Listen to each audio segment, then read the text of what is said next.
Nah, boleh sebelum kita memulai pembelajaran hari ini, kita berdoa dulu.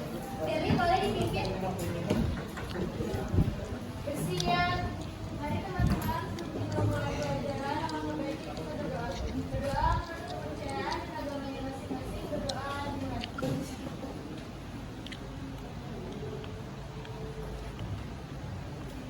Berdoa selesai. Memberi salam.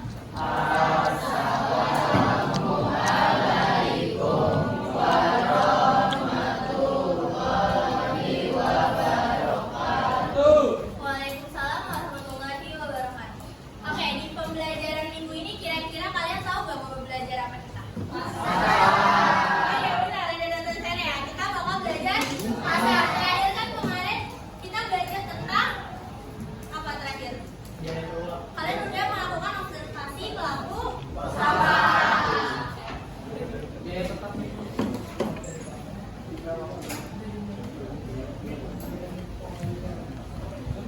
Nah, kita ada lima pembahasan di pasar ini. Sebenarnya ada 6, Ibu ketinggalan 1, ada elastisitas. Yang pertama itu ada permintaan, penawaran, keseimbangan pasar, pasar output, pasar input yang nanti kalian presentasi, sama satu lagi elastisitas harga.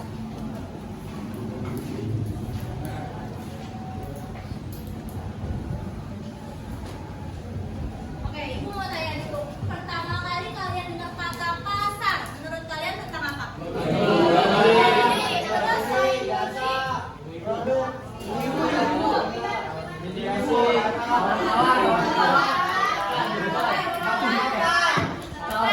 jadi di pasar itu ada yang namanya permintaan sama penawaran. Kalau permintaan itu berarti barang yang ingin diminta oleh konsumen. Nah, jumlah barangnya ini bisa melalui tingkat harga. Jadi permintaan itu bisa naik kalau misalkan harganya turun. Jadi singkatnya gini, permintaan itu tak hanya bergantung sama harga, sebenarnya ada beberapa faktor lainnya. Nanti kita next slide ada ya. Jadi kalau permintaan kalian itu tandanya semula adalah P. P itu apa? P itu price atau harga. Jadi kalau P-nya naik, maka Q-nya turun. Begitupun sebaliknya, kalau P-nya turun, maka Q-nya kan naik. Oke, kalian ingetinnya gitu ya kalau tentang permintaan. Jadi dia berbanding terbalik antara harga sama kuantitas atau jumlah barang yang diminta oleh siapa? Konsumen.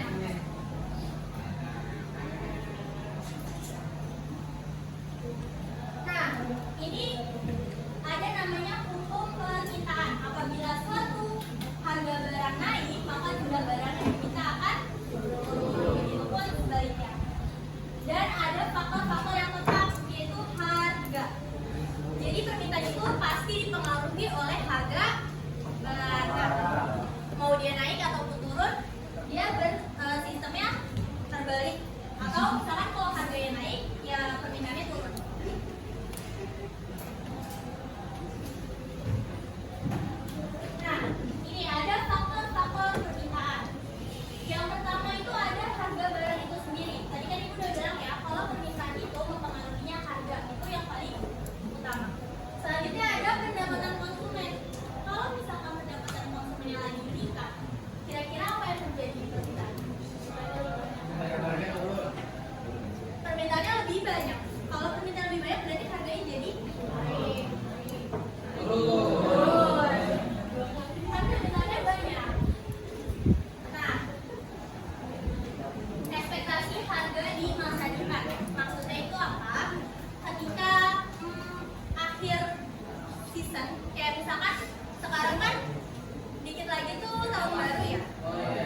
Kira-kira kalau harga kopi naik, apa yang berpengaruh sama harga teh?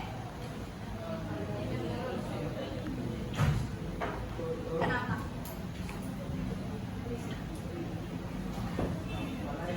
Nih, kalau harga kopi naik, berarti orang-orang beralih ke teh. Berarti harga tehnya jadi naik. Jadi dua-duanya jadi mahal gitu loh. Paham nggak? Oke. Itu namanya harga barang lain yang berkaitan. Kalau selera konsumen, misalkan contohnya sama, oke, sama kopi. Ya. Permintaan itu juga dipengaruhi sama selera konsumen. Kalau misalkan orang-orang banyak ingin minum kopi, berarti nanti harga kopinya yang akan. Terus jumlah penduduk, misalkan di suatu daerah, jangan Jakarta, apa daerah yang lingkup masyarakatnya kecil? Ya, misalkan di daerah timur ya, itu kan pasti jumlah permintaannya akan lebih sedikit dibandingkan di ibu kota atau di Jakarta. Oke, cukup kayaknya itu ya. Oke, kalau misalkan harga bakso per mangkok itu di 20.000, berarti permintaannya di 120. Kalian perhatikan ya, kalau harganya semakin turun sampai di titik terendahnya di 12.000, otomatis permintaannya makin nambah kan? Oke, untuk kurvanya itu kayak gini. Ketika dia harga di 20.000, permintaannya itu di 120 sedikit. Pokoknya kalian harus ingetin kalau kurva permintaan itu dia dari kiri atas ke kanan bawah, karena bakal berbeda nanti dengan kurva penawaran. Ya, kurva permintaan bentuknya kayak gini. Sampai sini ada yang mau ditanyain nggak tentang permintaan? Nggak ada? Oke, berarti ya. Ibu-ibu nanya apa? Kan kita tadi dulu kalau semakin banyaknya permintaan, maka ya harus semakin banyak permintaan, harus semakin banyak. Tapi ketika semakin banyak permintaan, maka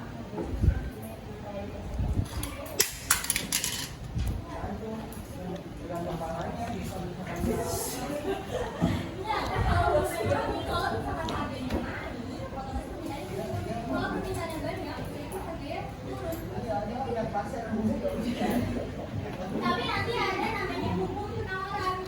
Nah, kalau penawaran dia seimbang. Kalau harganya naik, maka kuantitasnya atau persediaannya juga naik. Mungkin maksud kamu adalah di penawarannya. Jadi kalau harganya naik, persediaan makin banyak gitu kan? Ya, itu namanya penawaran. Karena kalau permintaan ini adalah point of view-nya si produsen.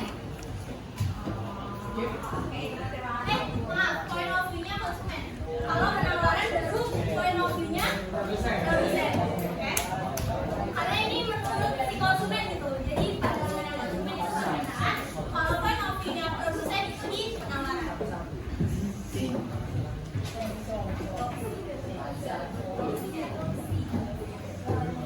Nah, bahasa Rosi itu gimana? Gak tau. Aku tau ya Rosi ya, sama Oke, lanjut ya. Jadi kurva ini bisa bergerak ataupun bergeser. Kalau bergerak berarti kan dia ada kenaikan atau penurunan. Faktornya adalah harga.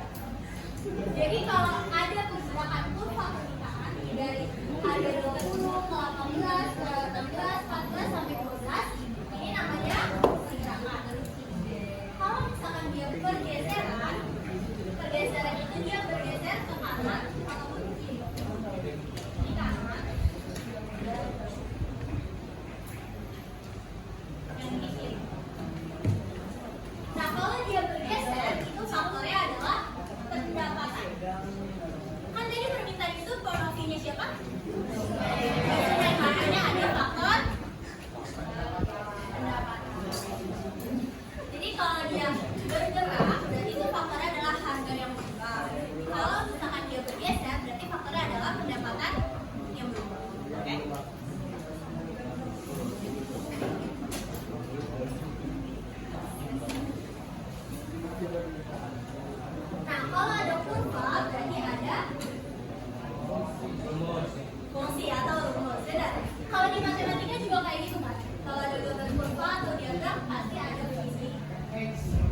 Udah ya. Nanti kayak nggak selesai tapi nggak ada. Nggak ada nama.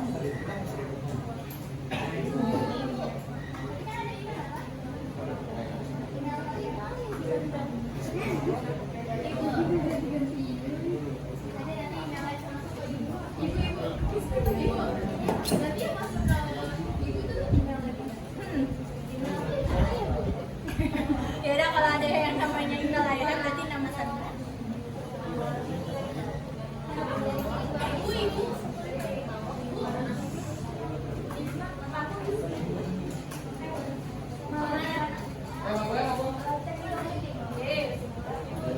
Acara apa?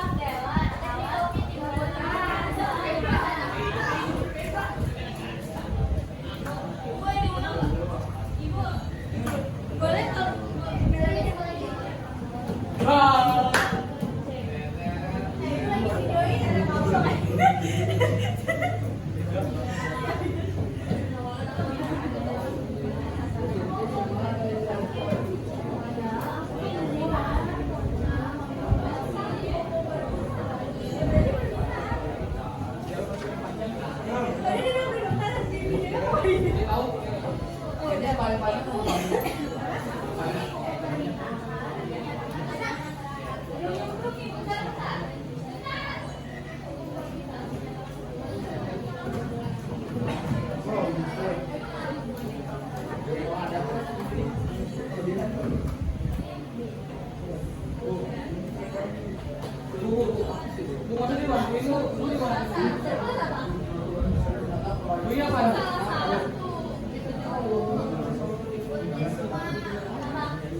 Itu tuh laba profil khusus artinya.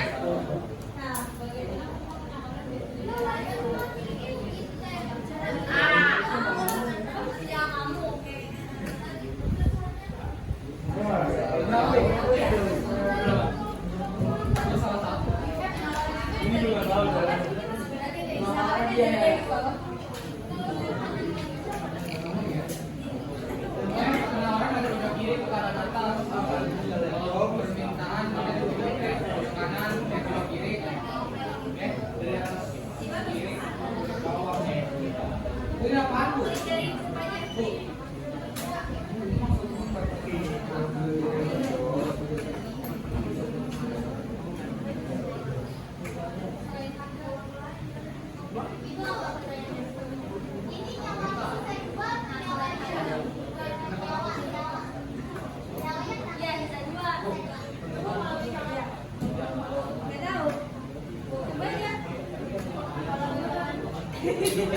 Ya tadi selain harga ada apa lagi?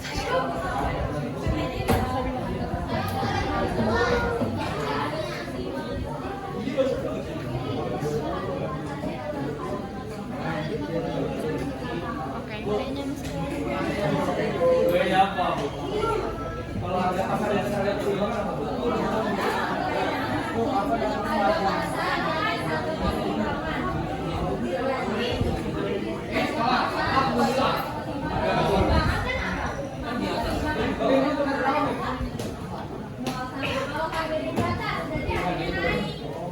Ini Pak Jovi. Ini Jovi.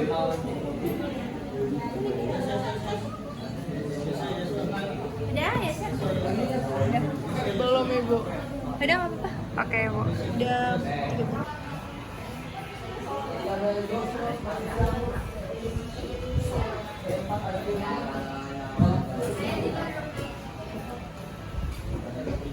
Ayah saya udah diklik belum? Udah Ibu.